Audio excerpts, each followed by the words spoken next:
Okay, welcome everybody. Class number 3.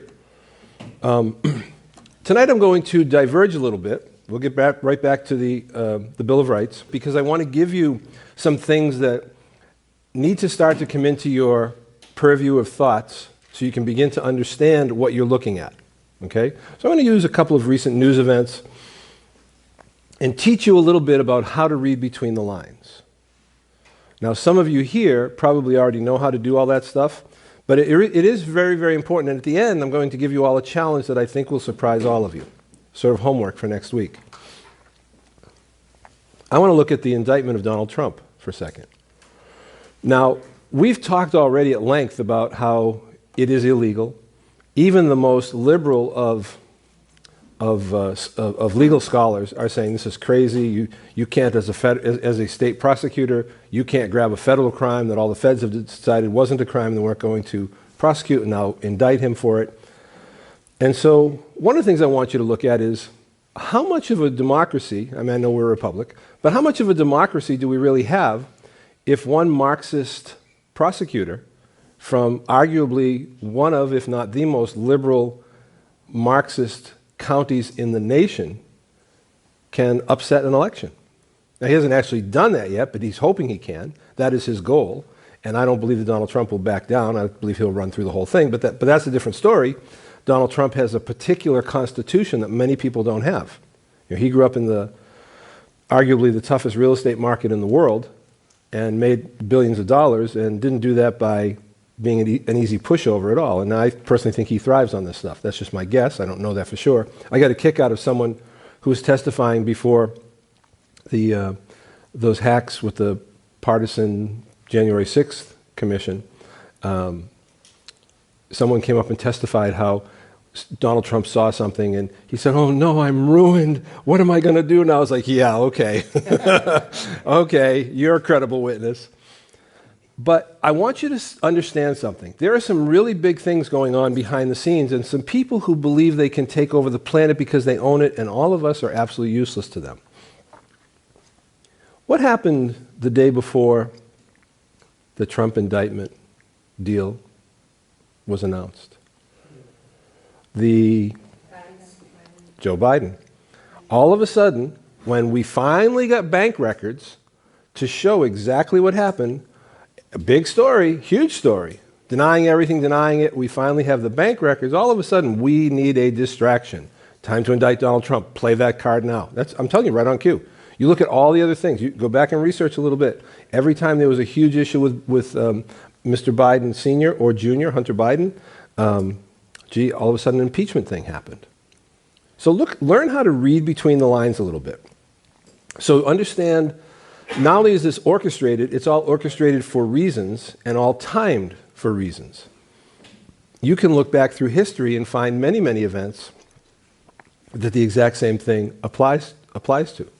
And so at that level, nothing's by chance. Having said that, they're also not gods. They do make mistakes. Okay? Frequently, I think some of those mistakes are they underestimate people. But all that aside for a moment, that's what's playing out this time. All of a sudden, we have the goods on the Bidens. Millions of dollars of payouts, the bank records, including showing how they laundered the money to go to different Biden family members and look like it was just coming in innocently to them. All records. We've got all the records for that. And all of a sudden, the next day, Donald Trump's going to be indicted. Never happened before in history. The most, et cetera, et cetera. Now listen further. Nancy Pelosi, you remember her? She's still around. She actually said, I want you to listen carefully. And listen please carefully to what I say. And whoever can tell me if there's anything wrong with it, what it is, will get the star for the day. Nancy Pelosi, talking about President Trump being put on trial, said this: everybody deserves the right to prove his innocence. Okay? You're innocent until proven guilty. I don't have a burden to prove my innocence. You have the burden to prove my guilt. The former Speaker of the House of Representatives, the number 3 in line to sit in the Oval Office, if the president and vice president dies, she sits in the office at that time for however many years it was. She's been Speaker twice. She actually said someone in this country has a right to prove their innocence. Wow. That should tell you a lot about where they're coming from and what they think of the Constitution and what they think of the Bill of Rights and what they think of you and how they see their roles.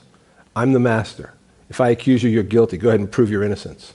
Wrong. You're my servants. I don't let my servants speak like that. It's all attitude, how we view them and how we let them get away with it. The headline today, the last few days, is that President Trump is going to New York to surrender himself. And I've heard some commentators, I listened to quite a few of them, and the commentators have said, one of them, Jesse Waters, who does a great job, he's really doing a good job lately, he said, Trump should go down there and just own it. Take the mugshot, use it as campaign poster, you know? And I see that. I understand that strategy. And I said, I don't know if I said this here last week or not, but ultimately the president has to make the decision himself. He's a big boy. He can weigh all the stuff. He has to make the decision. Then he owns the decision. Personally, I don't think he should go there. I do not think he should go. I think he should say, this is a farce. You don't have the authority to do this. You're a criminal. And when I'm elected, I'm coming after you. I'm not submitting to your baloney. That's what I really think he'd do. I think that would fire up his base. And some people say, well, that would turn off all the independents. I don't know. If you're an independent, you might like the fact that someone was standing up to a criminal prosecutor. I've got nothing to hide, but I'm not coming in playing your little pretend fake game. So what do we call what he's doing if he does that? He's going along to get along. I call that appeasement. It never works. When's the last time appeasement worked?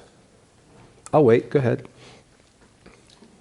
Let me give you an example where appeasement failed miserably. In World War II, Hitler was flexing his muscles and beginning to march across Europe. And he took Poland. And the United States ambassador at that time said, well, if we just let him take Poland, then he'll be satisfied and that'll be the end of it. And that ambassador was dead wrong. And that just gave Mr. Hitler the green light to do whatever he wanted, and it emboldened him. Had he been shut down in Poland, history would have been very, very different. Had the United States and whatever countries were working with us at the time gone in there and blasted him into the Stone Age, it would have been over. But who was the ambassador at that time? Ah, yes, Joseph Kennedy. The architect of just appease Hitler, it'll all be okay. So I believe it is really wrong to go along to get along. I'll give you another story. Alexander Solzhenitsyn was the author of the book called The Gulag Archipelago. Great book. I think he wrote 2 of them, 1 and 2. And they're like this thick. It'll take you a while to get through them. And a lot of words. And what he was a Soviet prisoner, political prisoner basically. And Amnesty International, a bunch of people kept writing letters, and eventually it got to be a worldwide thing. And there was enough pressure brought on, was it Mr. Brezhnev at the time, I think was the leader of the Soviet Union at the time, that they really didn't have much choice. They had to kind of let him go. And so we welcomed him here to this country. The president at that time was Ronald Reagan, and he came and lived in the U.S. I believe he lived in Maine for quite a few years, 10 years, 15 years, something like that, until finally the Berlin Wall fell, and then it was safe for him to go back. But in the book, The Gulag Archipelago, he said this. He talked about watching the prison camps being built. And he said this. He said, my neighbors and I, we used to say, my goodness, where are they going to get the prisoners to put in all these camps? This is ridiculous. My goodness, where are they all going to come from? And then all of a sudden, one day, the soldiers, one night, they came to arrest us. And we said, we didn't do anything wrong. And the soldiers knew that we hadn't done anything wrong. And we knew this was ridiculous, and the soldiers knew it was ridiculous. But we went along to get along. Watch where this story goes. If you've read this part of the book, you know it. We went along to get along. But as the insults continued, as the arrests grew, all of a sudden, we were in our bunks after being there for months and months, 5, 6, 7 people to a bed, lamenting the fact that we didn't do anything, lamenting the decision that we made, saying if we had only killed the soldiers the first night they came, they never would have come again because all the soldiers knew there was nothing to justify this. No soldiers would have come out again. I believe that's honest truth.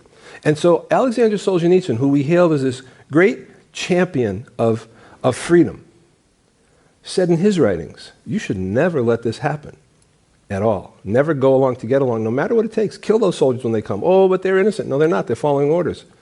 I'm telling you, there's lessons to be learned from recent history, from the way events unfolded. I believe that appeasement, going along to get along, is wrong. I do not believe Mr. Trump should go to New York. I really don't believe that. Let's hold the comments to the end just so we can kind of get through this here. So I want to give you another couple stories that'll all kind of factor into what we're going to learn tonight. In Boston, many years ago, 30 years ago maybe a little less, there was a guy who worked in one of the fur stores on whatever, I can't think of the name of it, a very expensive street in Boston. And his name was Charles Stewart. And some of you might remember the case. You probably remember the case. Charles Stewart killed his wife to collect the insurance money. And what happened was, now that's how the story ended up. But I was with a detective, a homicide detective, happened to be at a friend's business. He had a TV there, and this news report came on. We just happened to be there together and we're watching it. And the story is that Charles Stewart had been shot. He stopped at a red light in a poor section of Boston. He's in his BMW. He has his pretty wife with him, who's very pregnant. And a black man gets in the car, points a gun at him, and says to drive. So he drives to this place, and he stops him, and the intention is to rob him. And the man had, at that time, a new thing called a cell phone that was in his car. It was mounted in the cars between the seats, and it flashed. It started going on and ringing, and the robber assumed he was a police officer. He said, "Oh, you're a 5-0, like Hawaii 5-0, the police. Oh, you're a 5-0, and he shot Mr. Stewart through the chest and shot Mrs. Stewart in the head. She later died. So he was able to make this call for help, and it became this huge racial explosion in Boston, just this big, big disaster. So we're watching this report, and my friend, the homicide detective, says, "The husband did it." I'm like, "What do you mean the husband did it? You guys always just say the husband did it. Go solve the crime." He says, I'm telling you the husband did it. I'm like, "Oh, come on, this is ridiculous. The first thing you do is the husband did it, the husband did it. Go find the real criminal." 6 months later, a year later, whatever it was, Charles Stewart threw himself off the Tobin Bridge in Boston and killed himself.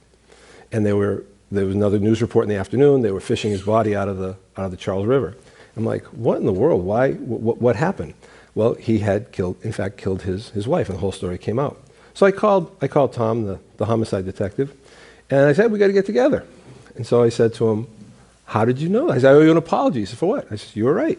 Charles Stewart did it." "How did you know that?" Now, this is very key.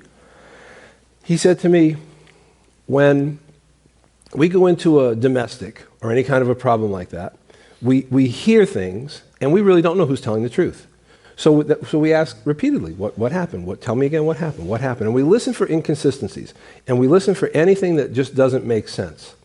And that usually leads us to whoever the person is who's wrong. I said, "Okay, so what about this did that to you?" He says, "Well, Mr. Stewart said that the black man saw his phone ring and said, 'Hey, you're a 5-0.' And that proved it." I said, "What does that prove?" He says, 5-0 is a white expression. A black person would never have said that. Period. Wow. And that's how he knew that. One little detail was enough to say, "I smell a rat, got to be him." Really, simple as that. So the reason I tell you that is look at the things that are going on when you see the news. Do not just listen to what they say. Look at what they're doing, and don't excuse any of the behavior whatsoever. Don't say, well, they're probably just nothing. It means what you think it means. It means what you fear it means. Pay attention. Learn how to read between the lines and understand what's really going on. Very, very important. Many of you here know how to do that. But if you don't, you have to begin to learn that. What you see up front, the public face they're putting on, is probably not the truth. Okay? I want to take you to another story. I'm going to kind of create a little bit. I'm going to create a guy named Billy Bob. And Billy Bob walks into a bank and steals $80 million. Okay? And he's walking out of the bank with $80 million in the bags. You couldn't carry $80 million cash, just for the record. You can't carry more than about $500,000. It'll rip your arm off, just in case you didn't know that. Okay? But I'm just going to create a little fictitious story here. $80 million. He's walking out of the bank. The police show up. What should happen? Should they shoot him? Someone says no. Anyone want to say yes? Depends if he's a threat or not. Okay, he's walking away with $80 million. Walking out the door. He's walking with $80 million. But nobody, there's no alarms going off. Well, it's all just happened. They pull up at the bank, they sent a silent alarm, they walk it, they see him coming out the door with these big sacks of millions of dollars over his shoulder. Oh, you're not going to shoot him. Okay, you don't have to shoot him. Okay. So what are you going to do? Make him stop? Yeah. What if he doesn't want to stop? Put him in my car. That's our retirement fund. What if he doesn't want to stop? Then you, Tase 'em. So then there's alternate forms of doing something to... failure to comply, and it never works well for them. Okay. All right. So we don't need to shoot him. We can wrestle him to the ground. We can tase him. We can use our billy clubs on him, whatever. Let me ratchet up the situation a little bit. Let's just say that we arrive to the bank, and he isn't just walking out, but he's tied up the people. And he's standing over them with a gun, trying to get out the door. Now what do we do? You have a clear shot. Do you have a clear shot? Good answer. Good answer. Okay? Let me change the situation a little bit more. The Bible says we shouldn't despise a man if he steals because he's hungry. Well, now you're social justing again. Well, actually, I was going a step further. $80 million buys you an awful lot of tacos, just saying. and by the way, Rick, you talked about social justice. I'm going to say this. If you put any word before the word justice, it is no longer justice. Right. Period. It nullifies it. Absolutely. Justice is justice. Social justice is an excuse. Period. Okay. So what if it was the bank president who stole $80 million? What should happen to him? You got a white-collar crime, you investigate and arrest him. Investigated, arrest him, he goes to jail, correct? Absolutely. Okay? Absolutely has to pay the price for the crime. What if it was the account representative who was handling someone's account, and they happened to know the day or days that that person or person's accounts were going to be fat with cash, and they scooped $80 million out of it? What happens to that person? Same thing. Dollar crime and busting. It's a crime, dollar crime, figure what it is, and he goes to jail for it. That is an exceptionally bad crime. What is exceptionally bad about the representative of the accounts stealing $80 million? He has a fiduciary responsibility. A fiduciary, if you don't know what a fiduciary is someone who has possession of something that is not normally given, and he's responsible for the proper care of it. For example, as a pastor, I have a fiduciary position. I am assumed, because I'm a pastor, that I'm going to treat people honorably, and that I'm going to be fair. And a fiduciary, it is assumed if you are a fiduciary, it is assumed that you were given that trust for a reason. If you are charged, then you do have to prove your innocence. That's how fiduciary law works. Because it's an extra level of trust. People wouldn't normally leave their kids with a 64-year-old guy who they don't know. Well, it's the pastor, he's taking care of them. They're safe here, we know that. So if you violate that, it's like, whoa, what did you do? And so a fiduciary responsibility becomes an extra burden to overcome, and it carries an extra penalty with it. Correct? Right. Correct, that is correct. So I want to talk about a story that really did happen within the last decade or so. This was in Pennsylvania. And a guy named Israel, I'll leave his last name out, died, and he left his estate to his children. And as they were going through his estate, he was a pretty well-to-do guy, they found a safety deposit box key. So they brought the death certificate and they get into the safety deposit box. And in that safety deposit box, they found 1933 St. Gaudens gold coins. Okay?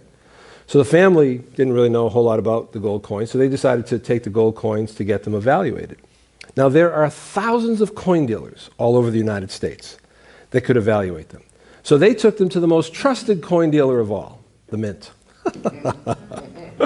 And the Mint said, "Where'd you get these?" He said, "Well, Dad left them." And they said, "Well, they kept them." Why'd they keep them? They said he should have turned them in when FDR confiscated all the gold. And they kept them. And so the family filed an action with the court.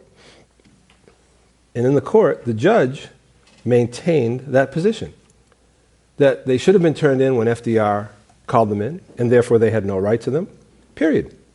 Now, if you study FDR's confiscation of gold, it is provable that it was absolutely criminal, unconstitutional. He had no authority to do that whatsoever, and no one ever should have cooperated with him. But everyone did. And today, instead of remedying that crime, they're still covering up for it. What was the value of those gold coins? $80 million. So what should happen to the people who conspired to steal that $80 million from the family? Who wanted to shoot them? Somebody? Never mind. No, it's the truth. It's theft. Nothing but theft. Our founding fathers, you'll hear me say it probably every time we have a class, let us hear no more of your good intentions. Instead, we bind you down from mischief with the chains of the Constitution. That was their attitude. I don't care what your good ideas are. We bind you down. So you all have to begin to look with a jaundiced eye, if you will, at what they're doing, why they're doing it, how they're doing it, and then the key thing is pay attention to the end game. Okay? Now, I listened to Glenn Beck say something the other day, and I want to make it clear before I say this, I'm not calling for violence. I'm really not. Okay? Our founding fathers, however, made it, solidified it in the Bill of Rights that the day could come that you need it, and that's why they left the Second Amendment. We talked about that last week. But I'm not calling for violence. But Glenn Beck said something that I believe was wrong. Glenn's a good guy, says a lot of great things, does a lot of research. But he said, he was urging everybody with what's going on with President Trump. He said, just look at this. They're just trying to goad everybody into action. They want an uprising so they can put it down and declare martial law and take over and create a complete police state, and no one will be free at all. Don't do it. Don't do it. Glenn, you're wrong. That is the end game. That is their goal. That is what they're trying to do. That's what they're doing right now. To assume that if you somehow strike back, that's going to cause that, that's baloney. That is their goal. They are doing that. The sooner we realize that and defeat them, the better. I'm not calling for an armed anything. Our founding fathers said the moment may come, and it may come. But we have to understand that is their end game. That's where they're going. How do we stop that? Things we're doing right now, teaching simple things about the Constitution, teaching people the rights they have, the authority they have, teaching people to look beyond the headlines and see what is really going on. I want you to understand something. There's a difference between legal and lawful. Two different words. I can pass a law to make anything legal, but that doesn't make it lawful. You can call ripping babies apart in the 9th month, or in the 9th month in 28 days, or 8th month in 28 days, I guess, so however that figures out there. You can call that legal, but there's nothing lawful about it, period. Do you understand? Every single thing that Adolf Hitler did was legal. He passed the laws ahead of time to make it legal. And no one stood up and said, hey, wait a second, you can't do that, period. We have to do that. We have to stand up and tell them, no, you cannot do that.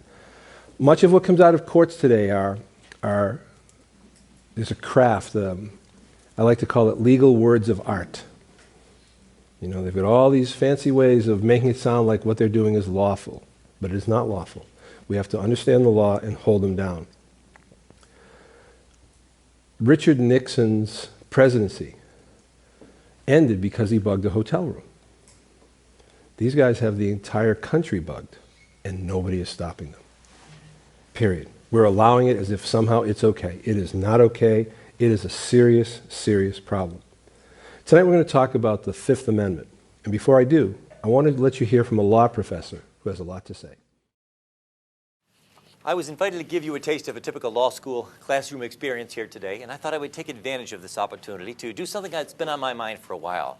To stand up and to proudly say, God bless America, God bless the Bill of Rights, and thank God for the Fifth Amendment. I'm not ashamed to say I'm proud of the Fifth Amendment, and I'm proud to admit on camera and on the internet that I will never talk to any police officer under any circumstances, with all due respect, sir.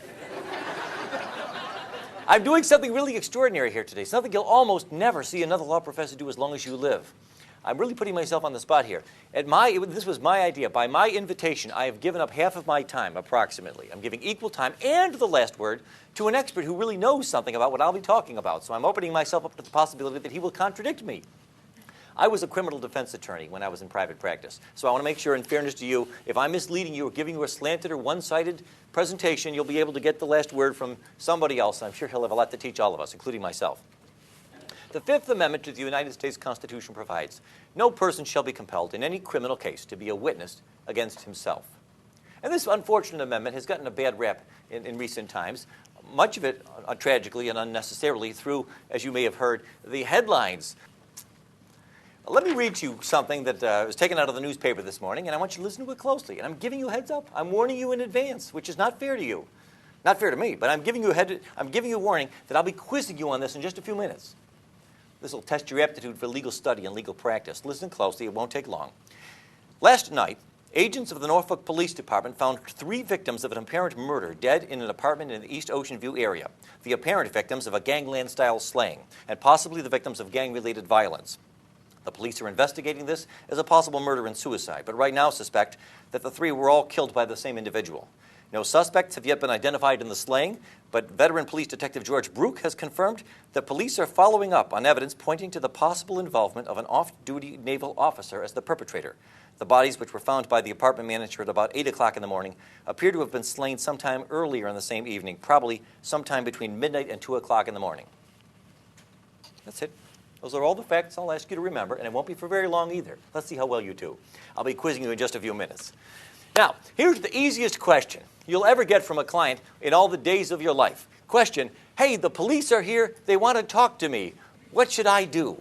Well, I could give you my answer to that question in case you haven't already guessed it, but why don't we go to a real expert? Justice Robert Jackson, a prosecutor's prosecutor. Like me, he began his private practice in Buffalo, New York, years before I did. And after that, he served as general counsel for the Bureau of Internal Revenue, the U.S. Department of Treasury, the Security and Exchange Commission, Assistant U.S. Attorney General for the Tax Division, later the Solicitor General and the Attorney General of the United States, and then the Chief U.S. Prosecutor for the Nuremberg trials. That's an impressive resume. Years later, when he was a justice on the Supreme Court, Justice Jackson stated, quote, any lawyer worth his salt, today we would say his or her, will tell the suspect, his client, in no uncertain terms to make no statement to the police under any circumstances. There's the title of my talk. I'm here to explain to you the surprising and somewhat counterintuitive and admittedly unlikely reasons why Justice Jackson was right. I'm reminded of this because I'm amazed. We're all amazed by the frequency with which we see newspaper articles coming out all the time from people who really ought to know better, who say, well, I'll talk to the police. I mean, after all, I'm a senator. I'm O.J. Simpson. I'm an experienced, highly polished individual. I've got a lot of experience with public relations, even criminal defense attorneys. There was a local news story here in the Virginia Pilot just a couple of months ago about an experienced criminal defense lawyer who ended up getting convicted of criminal assault because he talked to the police. He was accused of having assaulted another attorney in the hallway.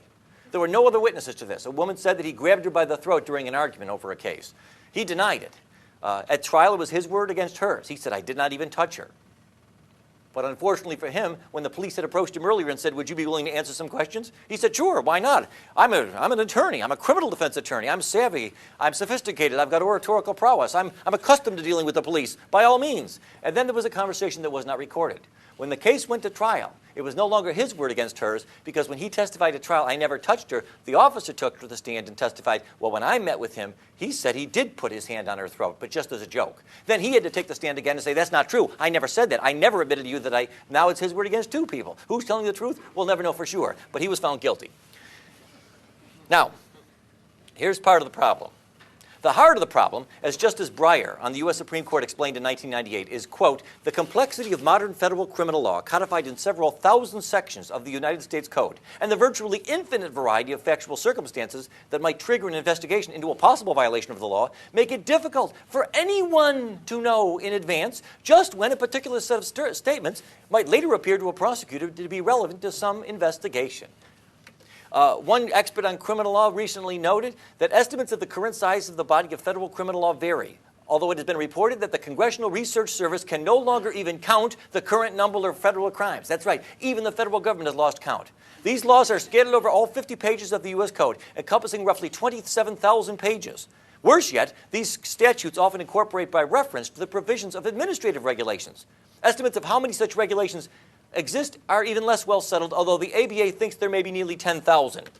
Here's one of those 10,000 federal criminal statutes on the book that you probably never heard about. It's called the Lacey Act. 16 U.S.C. Section 3370 says it's a federal offense for any person to import, export, transport, sell, receive, acquire, or purchase any fish or wildlife or plant taken, possessed, transported, or sold in the violation of any law, treaty, or regulation of the United States or any Indian tribal law or any state or any foreign law. People have been convicted in federal court for violating this statute because they brought back a bony fish from Honduras, not knowing that Honduran law, not American, but Honduran law, forbade the possession of the bony fish. People have been convicted under this law because they were found in possession of what's called a short lobster, a lobster that's under a certain size. Some states forbid you from possessing a lobster if he's under a certain length. It doesn't matter if he's dead or alive. It doesn't matter if you killed it or if he died of natural causes. It doesn't even matter if you acted in self-defense.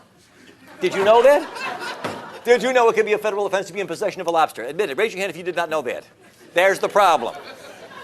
And that's only one of 10,000 different ways. You know, the government gets pretty upset when people like me instruct the client, people like me and Justice Jackson.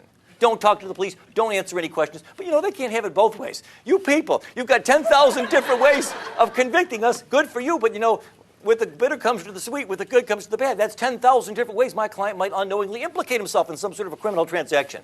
One of the reasons I decided to give this talk, I recently received a phone call from a former student of mine, a Regional Law School graduate, who may be watching this online. We're putting it on the internet.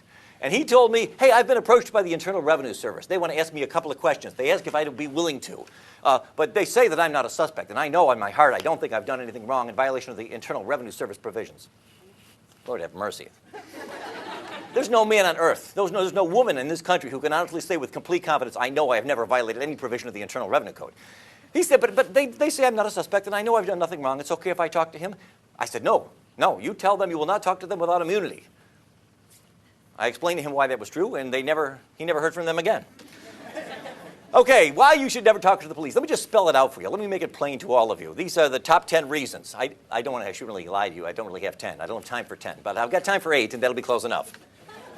Number 1, and this really ought to be good enough. Contrary to what you laymen instinctively and naturally suppose, it cannot help. There is no way it can help you. Plenty of folks think that it can, and they're always wrong. You cannot talk your way out of getting arrested. Officer Brook, you've interviewed thousands of criminal suspects. Have you ever, how many times in your experience, have you approached someone, asked if you could ask him some questions because prior to the interview you had some evidence pointing to his possible guilt? And because of the extraordinary persuasiveness and eloquence with which he articulated his innocence, you said, oh, sorry, never mind. Bad call, my bad, I won't. And he talked you out of arresting him. You know the answer to that. Never. Never. It never happens. I've often asked other criminal defense attorneys, in all of your experience, have you ever once had a case where you looked back in hindsight and said, thank God my client talked to the police? They laugh at me. They laugh at me. They say, you've got to be kidding me.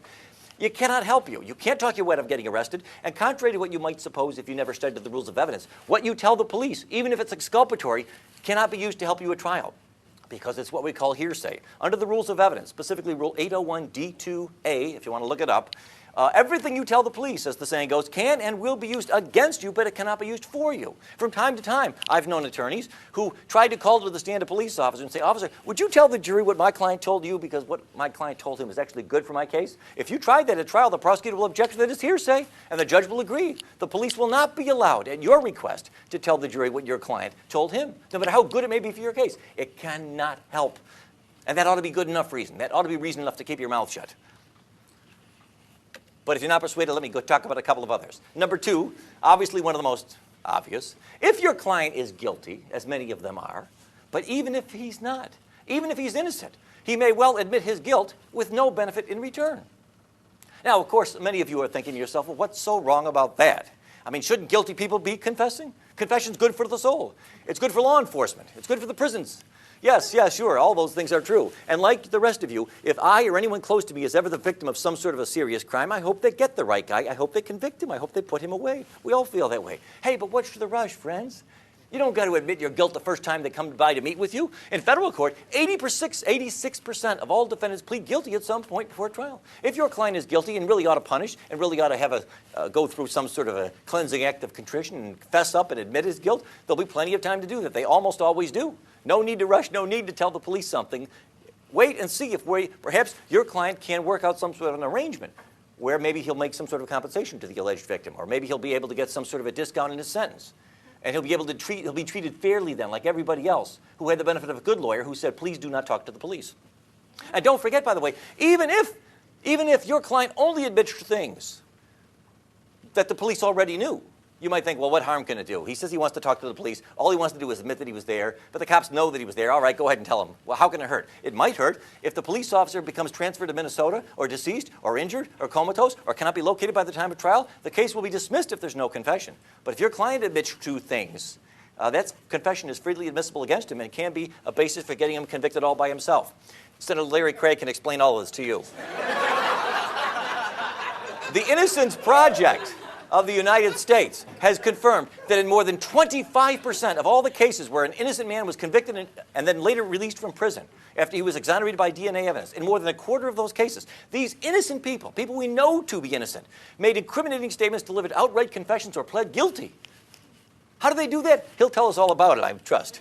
Here's a couple of famous examples. You can just ask them. You don't have to take my word for it. There on the left was Eddie Joe Lloyd. He was convicted in 1984 of the murder of a 16-year-old girl in Detroit after he wrote to police with suggestions on how to solve various recent crimes. During several interviews, police fed details of the crime to Mr. Lloyd, who was mentally ill, and they lied to him and convinced this mentally ill man that by confessing, he might help them smoke out the real killer. He later signed a confession. It gave a tape-recorded statement. The jury deliberated less than 1 hour before convicting him on the basis of this confession. There was no other substantial evidence against him. The judge said, I'd hang you if I could, but the death penalty was not available in Michigan at the time. But after almost 2 decades in prison, he was released after DNA evidence proved that this man was innocent and had falsely confessed to a crime that he did not commit. On the right is Earl Washington, who was released from prison just a few years ago here in Virginia after spending 18 years behind bars after being committed of a rape and a murder that we now know he did not commit after having been exonerated by DNA evidence. But this man, Mr. Washington, who was in fact confirmed to be mentally retarded, was able to confess to several crimes at the request of the police, some of which we know he could not have committed. That's the problem. Some of you are thinking to yourself, well, none of this concerns me because I'm not guilty of anything and I never will be and I will never represent people who do. Okay. Let's talk to you people. You innocent folks. Those of you who have never committed a crime and never will, and none of your clients will either. And you wouldn't go out with a girl who did. Fine. You better not talk to the police either, okay? Because number 3, we'll put the guilty behind us. Forget about them. Let's talk about innocent people. Number 3, even if your client is innocent and he denies his guilt and almost entirely tells the truth, odds are good he will easily get carried away and tell some little lie or make some little mistake that will hang him. This is human nature. He gets in there, it's a stressful situation. Imagine a perfectly innocent client. The police say he's been guilty of a murder. He's totally innocent as any one of us. So he goes in there and he meets with the police. He says, I don't know what you're talking about. I was nowhere near there. I didn't kill him. I've never killed anybody. I don't have a gun. I've never had a gun. I've never touched a gun in my life. I was nowhere near Virginia Beach that night. That last line was a lie. He went over the top. He was getting carried away. He got into this groove. He started saying all kinds of things, almost all of them true, that he knew would tend to exculpate himself. Then he got carried away and just said one thing that wasn't true, and unfortunately for him, they can prove that it wasn't true. He may be convicted on that basis alone.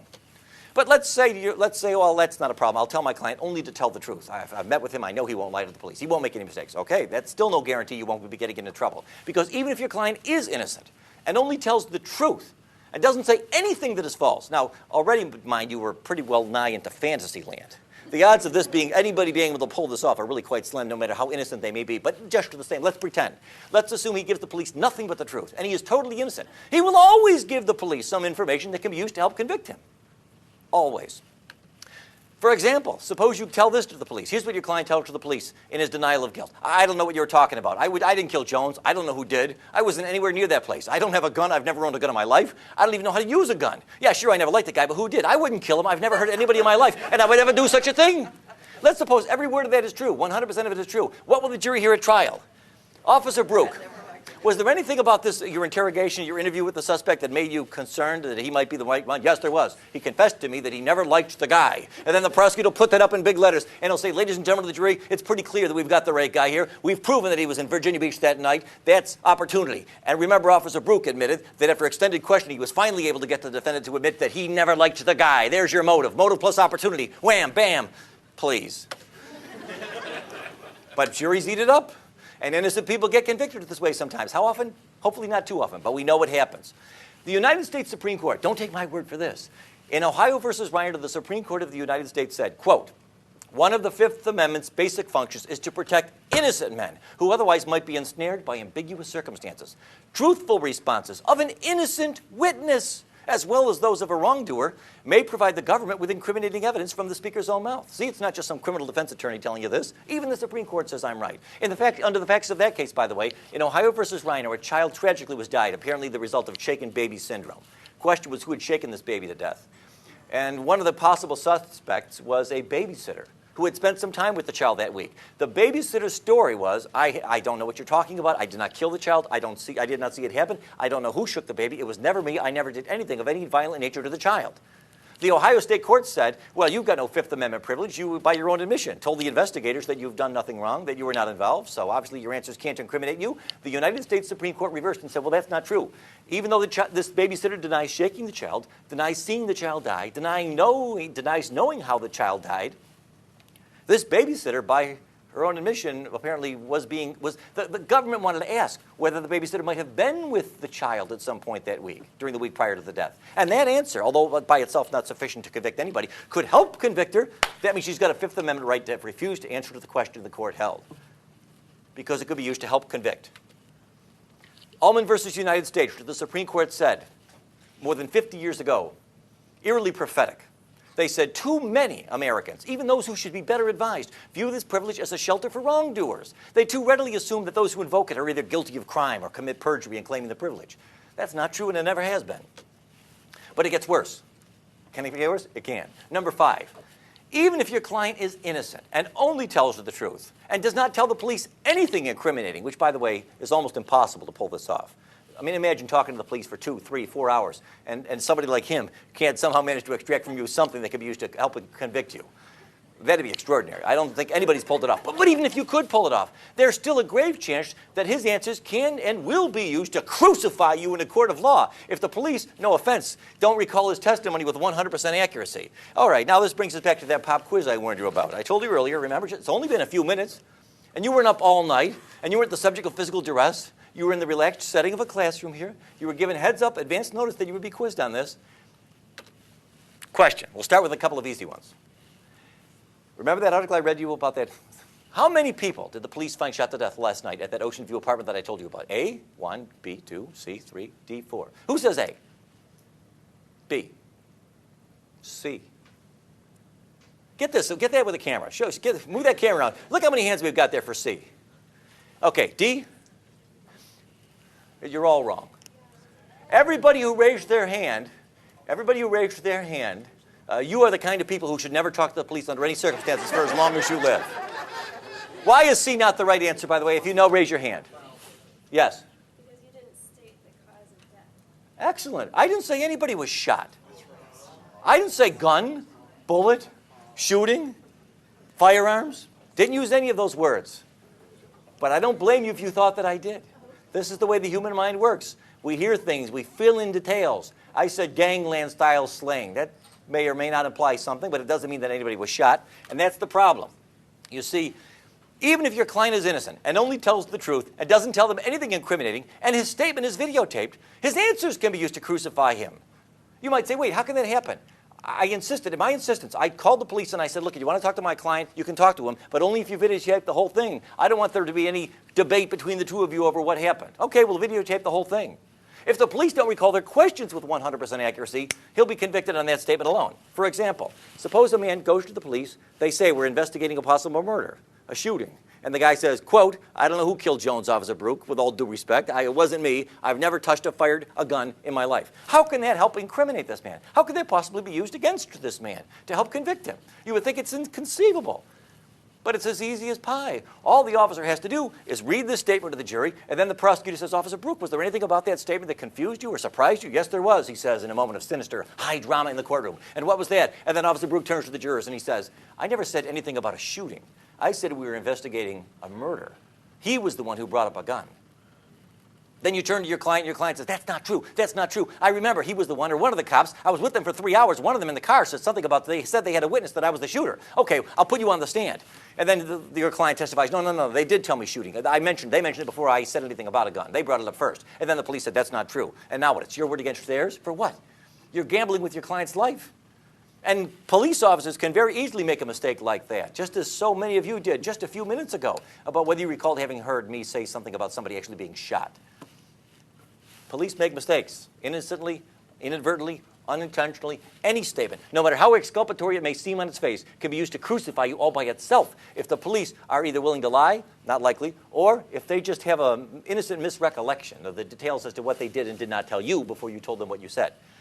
All of these, by the way, all of these problems disappear if you take Justice Jackson's advice and say, thank you very much, officer, but no thanks.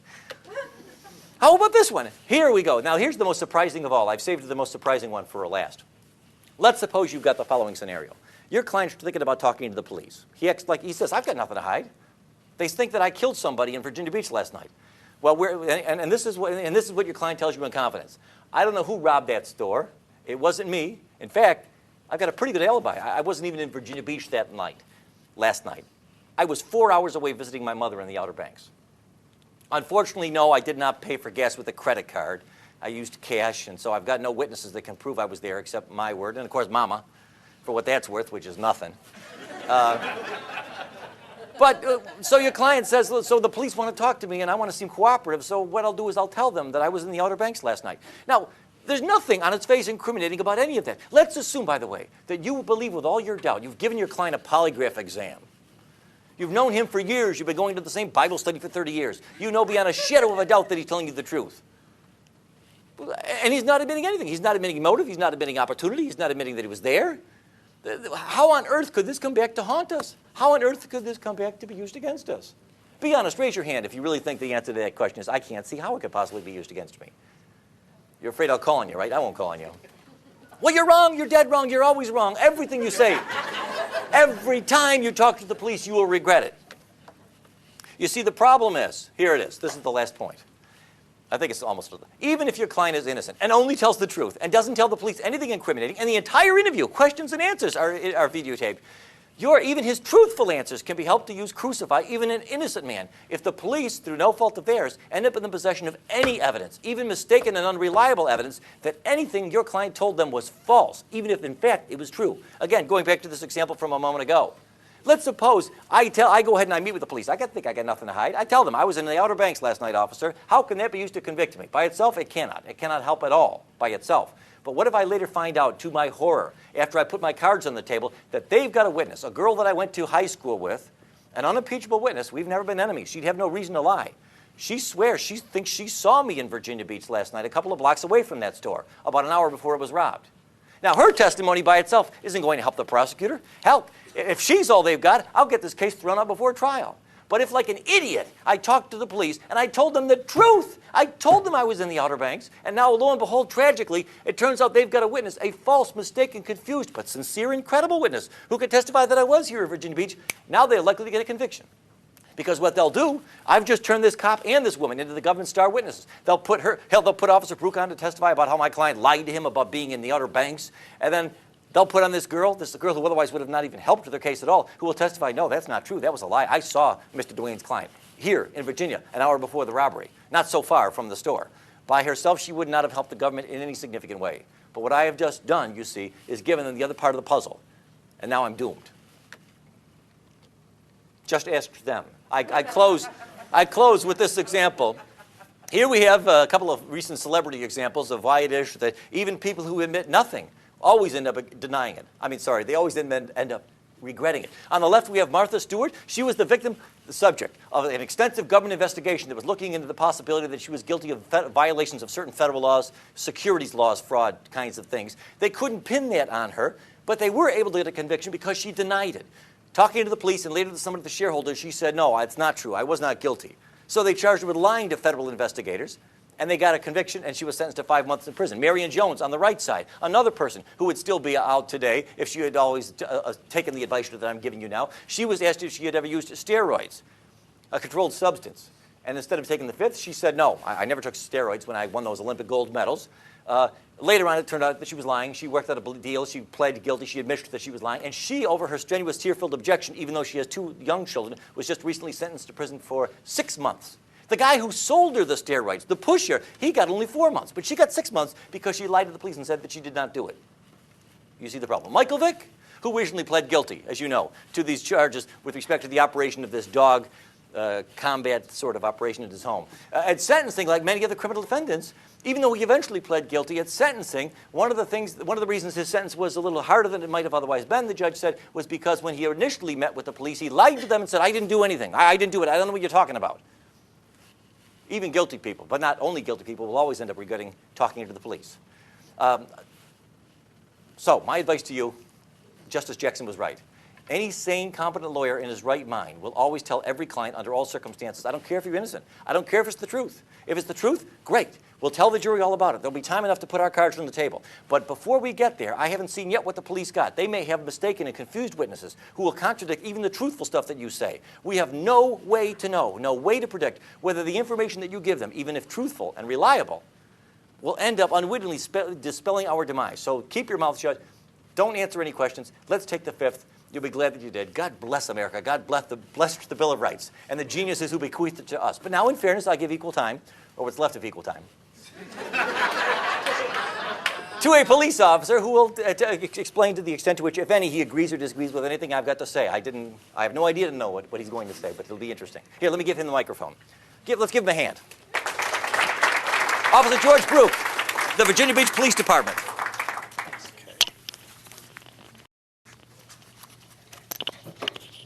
I cannot talk that fast. Not even interviewing. I'm going to take the podium here, Professor. Because I took notes on some of the things you said. And everything he said was true. Okay? And it was right, and it was correct. And I'm just going to give you a few ideas. I'm going to tell you a few examples. But first, I'm going to give you a little information. As was said earlier, I've interviewed thousands of people. I've interviewed people with foreign police departments. When I was in the Navy, I was in law enforcement, and I was a criminal investigator. Thank God we're in the United States, because most interviews in Italy, Spain, and so forth start out physically. Okay? There's no police abuse over there. They can do pretty much what they want. Anytime they want, anyhow they want. So just be aware of that and be thankful for where you're at. Biggest question I was asked when I am a 3L. And there's some of my classmates in here. Best day is coming up, May 10th, when we get to leave. So those of you that are applying, and I told a couple of people this, you think it's hard getting into law school? Try getting out. Okay? A couple of things I was asked. How do I quit from getting speeding tickets? Very easy question. Quit speeding. Okay? But something Professor Dwayne brought up, are any of you guilty of anything? How many of you drove here today? Anybody go above 55 on the interstate? Anybody drive at home and go above 55 on the interstate? Because if you stay... Your hands for? I told you, don't I know. I remember, but I was doing it anyway. I did it intentionally. And there you go. And people are inherently honest, and that's their biggest downfall. Okay? They really are. Or they want to tell their story. And if you drive 55 on the interstate where it's 55, the only thing you're going to do is meet the person behind you, because they're going to rear end you and you're going to get run over. Okay? So that's a fact. But everybody does something that they can get in trouble for. I can follow as a police officer when I was in uniform. I could follow a car however long I needed to, and eventually they're going to do something illegal. And I can pull them over. And justifiably illegal to pull them over with. So just be aware of that. Don't think you're so innocent in such a thing. When you get stopped for a traffic ticket, everyone likes to be somewhat honest. And what's the first thing the police officer asks you? Do you know how fast you're going? If the speed limit's 35, you'll say, oh, 38, 40, because you want to be kind of honest even though you're doing 50. You just said 38, 40. You just admitted to breaking the law. You just confessed. So they can go to court with that, with a confession that you were exceeding the speed limit. Okay, so you need to think about those things, and when you do become defense attorneys, which I may, who knows, you need to think about those things for your clients. The other thing you need to think about your clients, and this is going to seem very terse, people are stupid. Your clients are stupid. And I've had defense attorneys come up to me, matter of fact, one on a motion to suppress just Tuesday, come up to me and tell me his client was stupid. Okay? They're very straightforward. They do foolish things. They talk to the police. You guys need to be aware of that. Now, in my past, and it wasn't exaggerated, I have interviewed thousands of people. I've arrested and dealt with over 1,000 felony, well, actually more than 1,000 felonies, probably about 20, or No, about 1,000 felonies, 2,500 misdemeanors, 98% of them conviction rate, 80% of them I don't even have to go to court. Why? Because there's confessions. Because they confess. So these people have no problem. The hardened criminals have no problem talking to the police. People like to tell their story. And they'll sit in that room and think about it. You're picked up by the police. You're in a little room. There's one chair here. There's a desk. There's another chair. What's the thing you want the most right at that point? To get out of that room. To be out of that room. Think the police officer's shift is ending in 15 minutes. Does a police officer want to get out of that room? My overtime rate's $58 an hour. Do I want to get out of that room? I have no problem. I'll stay there for 10 hours. I'll take that $600. Okay, so I have no motivation to want to leave. You do, and that's how we get you to try to talk. I have my job. My job is to develop probable cause, develop a good case. A great case is a case with a confession. Get it to the Commonwealth's attorney so that they can prosecute the case with little, if any, effort. And the Commonwealth attorneys love those cases, the little and any effort, because they come with a stack of files that high in court every day. So they love those cases. That's my job. The defense attorney's job is to hope they get to their client before I do and make sure they don't talk to me, no matter what. Give you an example, and this will go right along with what Professor Dwayne was putting up his examples. I had an interview that went something like this. Were you involved in the burglaries? No, I had nothing to do with them. You didn't have anything to do with them? No. You were in a car with all this stolen stuff in it? You had nothing to do about it? No. You knew it was there? Yeah. Okay, now we got possession of stolen property, felony, okay? But you had nothing to do with it? No. So what did you need the money for? Well, I had to pay some of my court costs from another thing I got in trouble for. Oh, so he took the money from stealing the stuff. I have enough to charge him now with burglary. Simple as that. Well, did you see the picture on that camera of the house with the Christmas decorations? This is a real case scenario. Yeah, did you go in that house? No, I didn't go into that one. So there's ways around it. There's ways to get around people who try not to talk to you. And again, as Professor Dwayne said, if you wanted to go and say you wanted to go into a boxing match, $100 if you win. You've never boxed before. You have to face somebody who's an Olympic boxer. You're going to lose. You're going to face somebody who's been interviewing people for, in my case, 28 years. You're going to lose, unless you're purely innocent. Now, on the other side of it, I don't want to put anyone that's innocent in jail. But I try not to bring anyone into the interview room that's innocent. And there are a couple that I have let walk away because they were innocent. Okay, the interviews. How do we approach the interviews? There's a number of ways to approach interviews. There's a number of types of people that I deal with. First thing I do, anyone know what they get told first when they're in an interview? Miranda. Miranda warning. Okay, it's not a right. You don't have a right to Miranda. Those rights have always been there. It's called the Constitution. You're just teaching, you're doing a real quick class on the Constitution for these people. Usually they don't listen to it. And this is the way I give my Miranda warning. Look, I have to tell you this. Just pay attention. Okay, they're usually sitting back or they're very attentive. You have the right to remain silent. Do you understand that? Yes. Anything you say may be used against you in a court. I don't have to say it will be. I say it may be.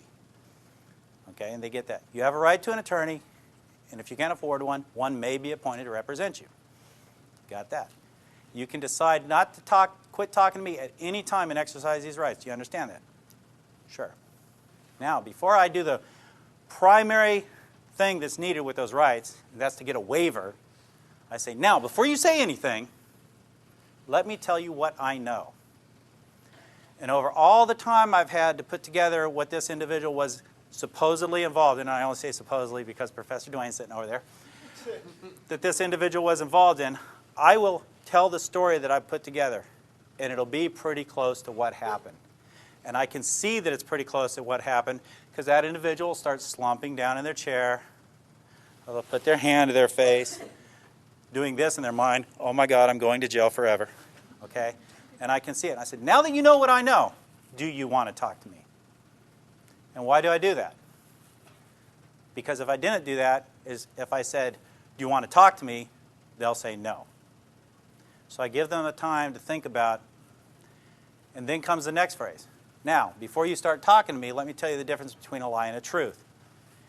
If you lie to me and I get before the judge and I tell the judge that you were dishonest with me, that's just not going to make him happy. But if I get before the judge and tell him you're honest, straightforward, willing to take responsibility for your actions, that is going to help you. That's not a lie, though. That is true. In Virginia Beach courts, it will help them. You know, they may not get 5 years, they may get 3 years. They're still going to prison, or they're still going to have a felony, but it will help them.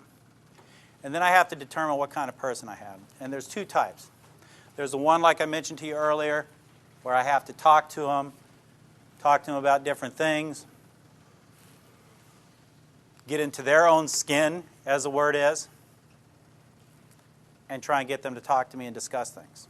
I had a sexual assault case.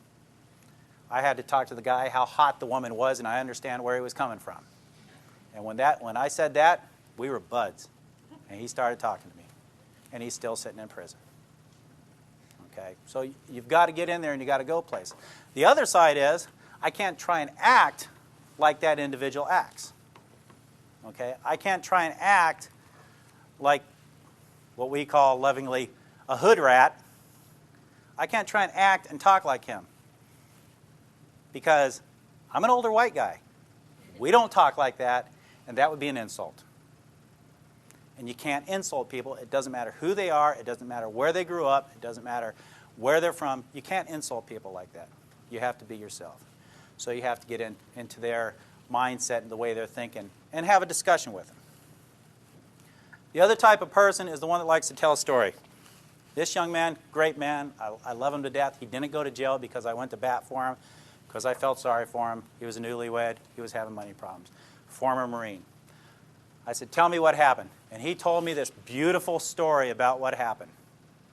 What he had done is he had sold a piece of equipment that his ex-employer had that he had stolen. He told me the beautiful story of what happened about him finding it on the side of the road and all that kind of stuff. And I didn't even question about him after he finished his whole story. Very unplausible, but very beautiful story. I sat there and listened to it for 15 minutes. I looked at him and I said, you stole the stuff from your boss, didn't you? Yes, sir, I did.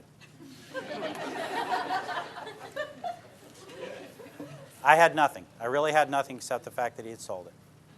So there's those types of people. And then the third type, the one who tries to be the hood, who tries to be the criminal, who cries like a baby when they walk into jail, but when they're on the street, they're as tough as rocks. You go in there with your paperwork, you sit down, and you just start doing paperwork. And usually I have a videotape sitting on top of it, just for measure, so they think I have a videotape. And you just sit there. Don't tell them Miranda. Just sit there and wait for them to start talking, because they will. They want to talk. People want to communicate. They hate silence.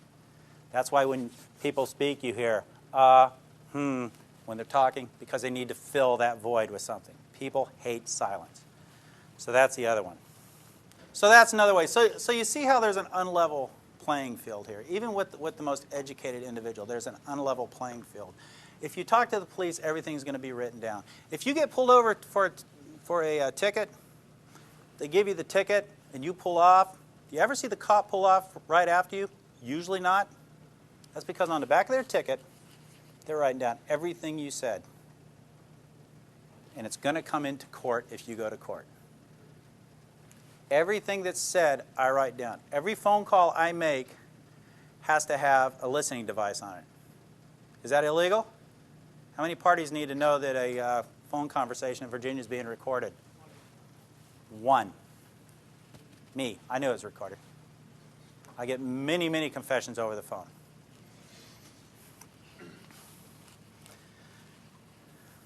Okay, back to the people. Yes, they're stupid. Okay, people are stupid. I had a young man who told me straight up, I'm going to college. I'm going to law school. I'm too smart.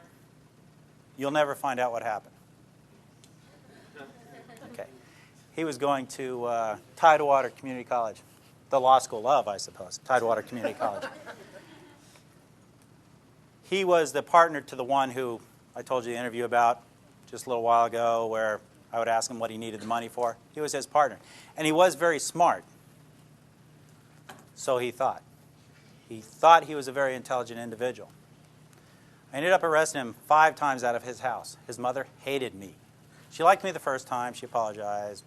She didn't really like me much the second time. It got to the point where she really hated me after that. He's doing 8 years upstate. He's very smart because he decided to tell me how smart he was. And in telling me how smart he was, he let it slip that he doesn't sell stolen stuff to pawn shops. He sells it to flea markets because they do not have to report to the state. I know how to drive to a flea market just as good as anyone else and go look for stuff that I'm looking for. So he was trying to impress me with his ability to be smarter than I was, and he confessed. So people are inherently stupid, especially criminals. Now, and don't get me wrong, there are some very intelligent criminals out there, and most of them work in really big office buildings and wear suits. Yep, she went to jail. Is she hurting? No. But there are some very intelligent street criminals out there as well that get other people to do their bidding and so forth and so on, and people are afraid to turn on them. But there are some very foolish people. Just a couple other things. I do a thing usually with younger people, usually between the age of, I try not to deal too much with juveniles, but between the age of 16 and 25, is once they've talked to me. Now, let's back up a little bit. You don't need a recording in court for a statement. As Professor Duane said, it's his word against my word if he was a defendant. Number one, and this is the way it works, and this is the way the real world works, in case you guys haven't been out there, that's outside the windows out there. The jury looks at a defendant sitting next to a defense attorney. That's strike one, because the jury is already looking at that as that being someone who did something that put them in that chair. Number two, they get a uniformed police officer up there. They get someone wearing a suit as a detective up there that is a professional witness. That's strike two.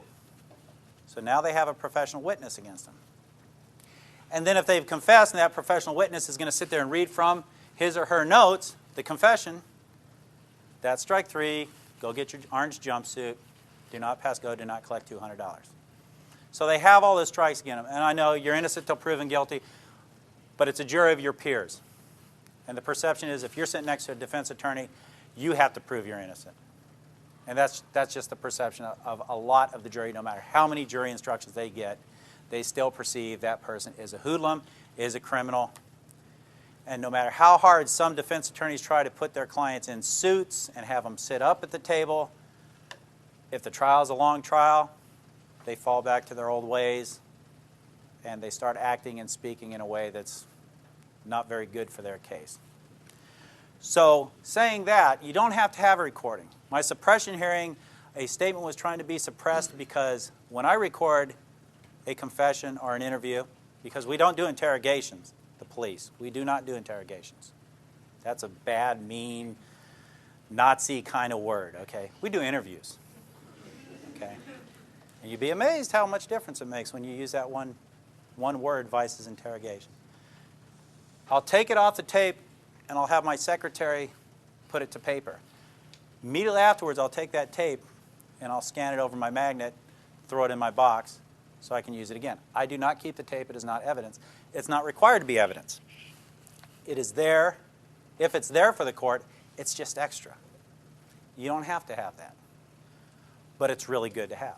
The suppression hearing, he tried to suppress that. After I testified, the defense counsel stood up and says, well, Judge, I really don't have anything to say. And the Judge Canada, said, motion denied. And let's move on and go to court. So you don't have to have recordings. You don't have to have videotapes. The police videotapes, that's just extra. If you got that police officer sitting there testifying, you don't have to have that videotape. You got the guy that was right there to tell you what happened. But it's always nice to have those extra things. And what I do for these young people is I'll say, look, the person who you broke into their house are very upset. They're very angry because you sold their stuff to the pawn shop. Pawn shop stuff, sold them. They don't get their stuff back. They're very angry. They want you to go to prison. Okay? They may be very angry. They want you to go to prison. They may want to. To lessen that, that's the start of what's commonly known as a lie, because we are allowed to lie in interviews. To lessen that, you might want to make them happy. And the reason that's a lie is because when it is a felony in the Commonwealth of Virginia, The victim has nothing to do with the prosecution or how long the people go to prison or any of that kind of stuff. We're prosecuting them, not the victim. But to lessen that, what I'd like you to do is write an apology letter to the person whose house you broke into. Just write it out. Well, how do I write it? In your own words. Just write, I'm sorry for what I did. Then say that, when I broke into your house the other night, whatever. They write it out. They sign it. I sign it as a witness. I put the date and the time that it was written. I give it to the Commonwealth's attorney. It's entered as evidence as a written confession in the person's own handwriting. I don't type it up again and have them sign it. In their handwriting, a written confession. Is that person going to get convicted? I have never seen them not get convicted on that, on an apology letter. So, in support of Professor Duane, everything he says is right. That's what I do. Now, to take away the support, I don't try and send innocent people to jail. That's it. That's all I have. Any questions or anything like that? Sir? Stage block. You're committed to block. How do you reconcile that with your Christianity? Okay, so Professor Duane, very learned guy. And I want to just tell you a little story to go along with that. When we had higher ground in Missouri, before we moved to New York, a pastor friend of ours had a major calamity with the state over child services. We won't go into the whole thing. It was a major, major calamity. He won in a federal court, but in the meantime, they were doing crazy things. What they didn't know, or what they didn't anticipate, was that my pastor friend was a multi-billionaire. Did you ever hear of term insurance? He invented it. So he's a very, very wealthy guy. And what they really didn't anticipate was what it was to get in bed with an 800-pound gorilla. And he just wasn't going to go down that the last chapter in his book was he was a child abuser, because it just wasn't the case. So anyway, he won in federal court.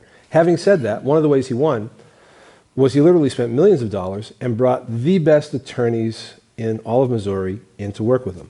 And Steve Porter was one of them. And Steve, I have a lot of experience with law and with lawyers and very, very familiar in that arena. And had the opportunity to go to court many, many times with my friend as this case marched forward and got to know the attorneys. And Steve Porter was absolutely the most amazing attorney I've ever seen. His presence in court was like nothing I've seen before.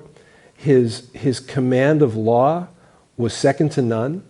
And he was just so sharp and so amazing. And so we had a lot of occasions to spend a fair amount of time together talking. And one of the things he said to me is, he said, I've been at this for 30 plus years. And I was a prosecutor in Colorado. And I've been a defense attorney for so long and this and that. And he said, but I can tell you that without any question, the number one reason that people go to jail is because they talk. He said, you absolutely should never, never talk to the police. This was before I saw this particular video. Absolutely never. And he said this. Now remember the accolades I've just given about how amazing this guy is. He said, when I get pulled over for a speeding ticket and the police come to the window and they start asking any questions, I go like this. Hand them the license or registration. Well, do you know? Like that. Won't talk to them. This is the most skilled lawyer I've ever seen in my life. This is a lawyer who was hired by a multi-billionaire to help run and defend his case. This was no schlep. This was a guy who was a leading prosecutor in the state of Colorado. And he won't say a word to the police. And so the truth is, absolutely none of you ever should.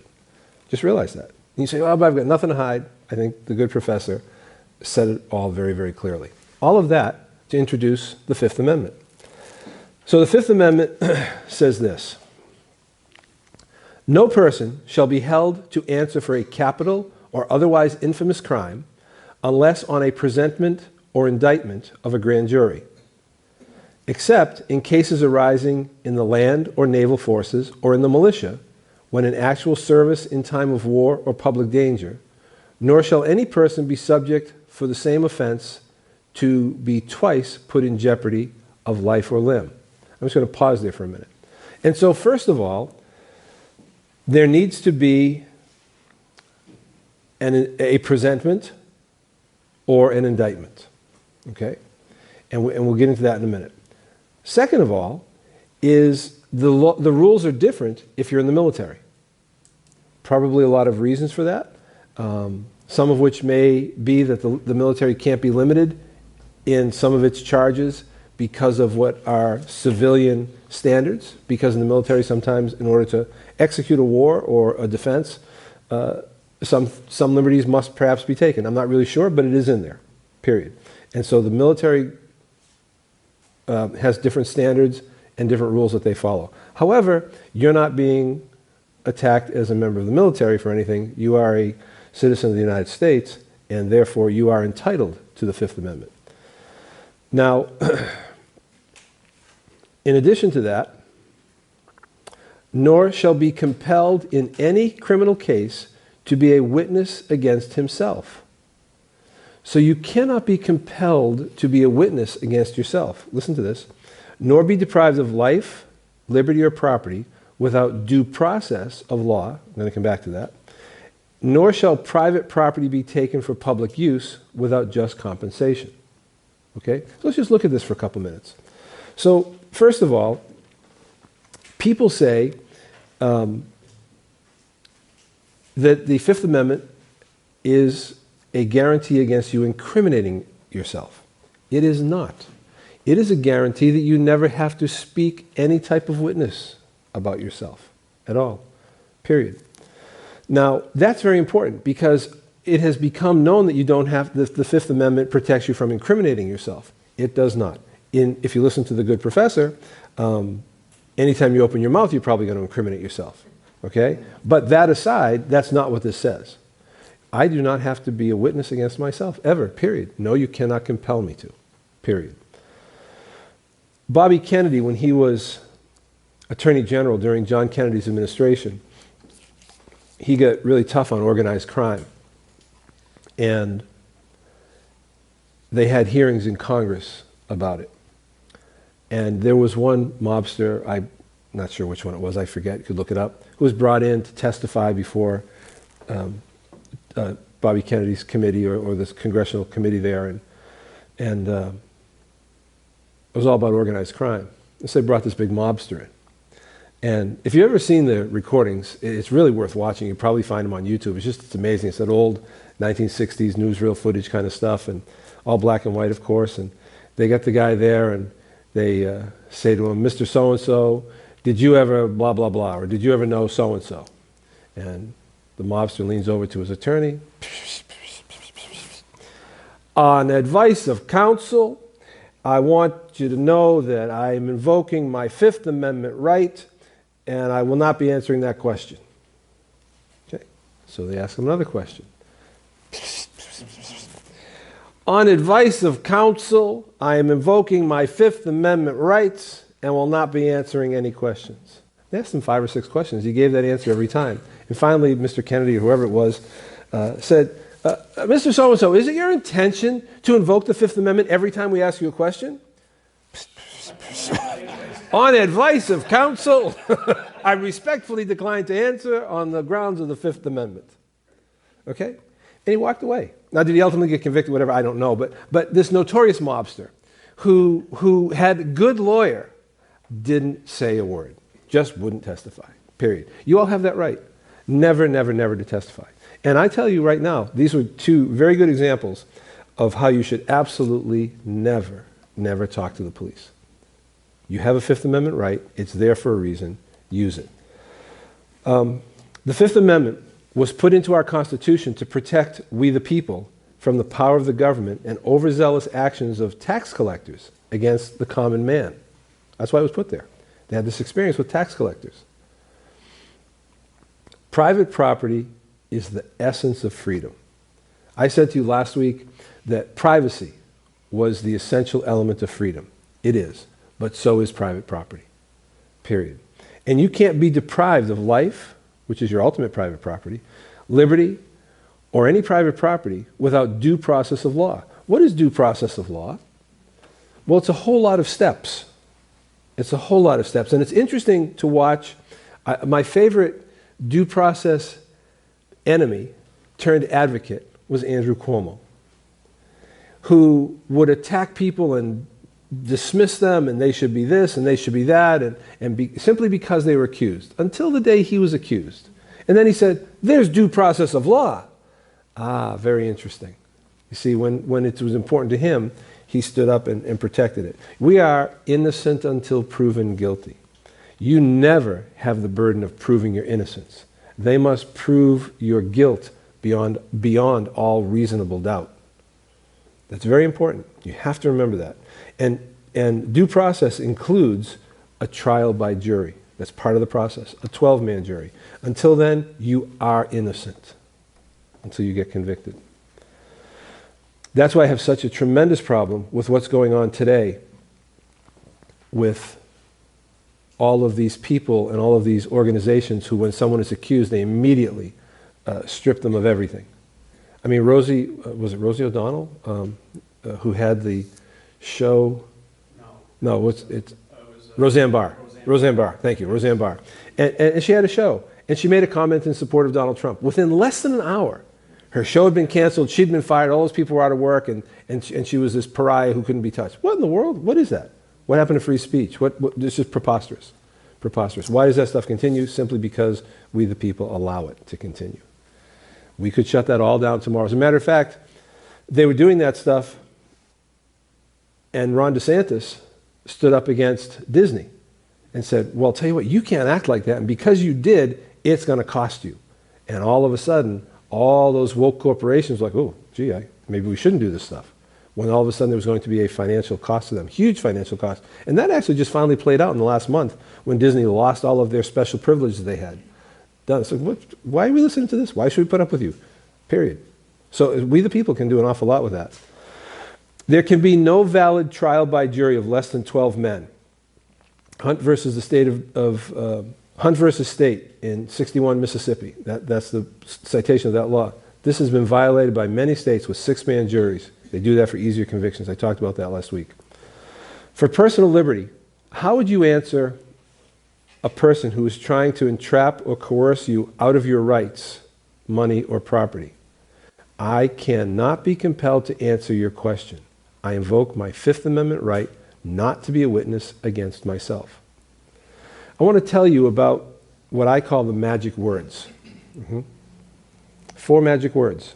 If you are ever accosted, and I say accosted by a police officer, or anyone else who might question you, I want my lawyer. The second you say to anyone asking you questions, I want my lawyer, they are obligated by law to discontinue any questioning of you. If they ask you another question after that, what you should say is, you are aware, I know you are aware as I am aware, you are violating the law right now. You have an obligation to stop talking. And they do. Never, never, never, never, never, never talk to the police. The good professor gave all the examples of how that can hurt you. Period.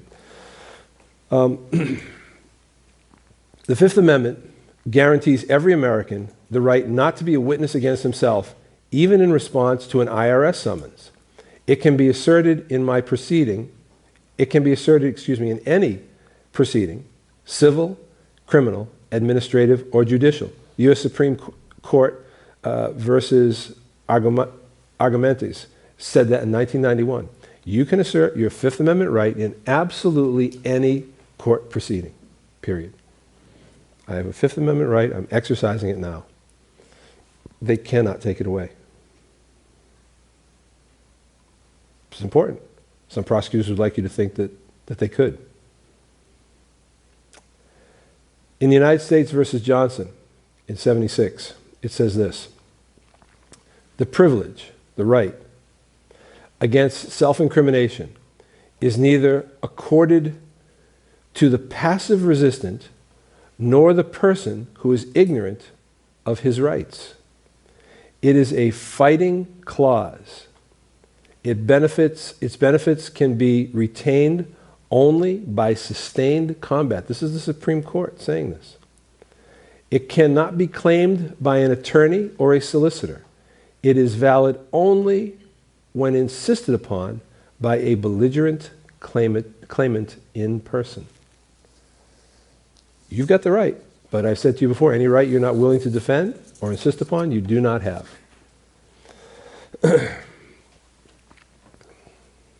Listen to this one.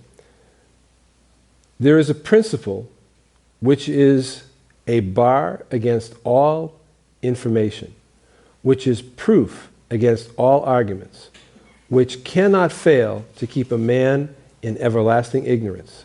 The principle is condemnation without investigation. Period. The first and most important tool of a police state is a system of identification and documentation required of every person to be produced or demanded, when demanded, excuse me.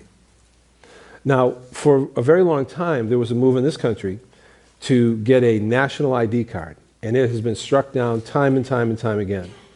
And they just can't get it. So what they've done instead is they've moved for a national standard for driver's licenses, which has effectively become the national ID card. You can't go into a federal building if you don't have the enhanced driver's license.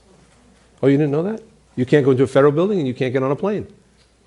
You didn't know? See, all this stuff, well, excuse me, but while you were all asleep, watching to see who was left on the island and checking out the Super Bowl stats and everything else, they did this and passed it as law. So it's legal for them to do this, but it's not legal. It's not lawful, but they've made it legal. And they keep ratcheting down the screws tighter and tighter to take control, and none of us are paying attention. Good government is that which delivers the citizen from risk of being done out of his life and property for too arbitrarily. You'll have to forgive me for a second. I'm going to need some help with this one. The printing is lighter than it should be. Anything I redo, I put in much larger print. Oh, here it is. Good government is that which delivers the citizen from the risk of being done out of his life and property too arbitrarily and violently, one that relieves him sufficiently from the barbaric business of guarding them to enable him to engage in gentler, more dignified, and more agreeable undertakings. You should not have to spend all of your time guarding your life and liberty. You should be able to know that our country is keeping those things safe. And today it is not.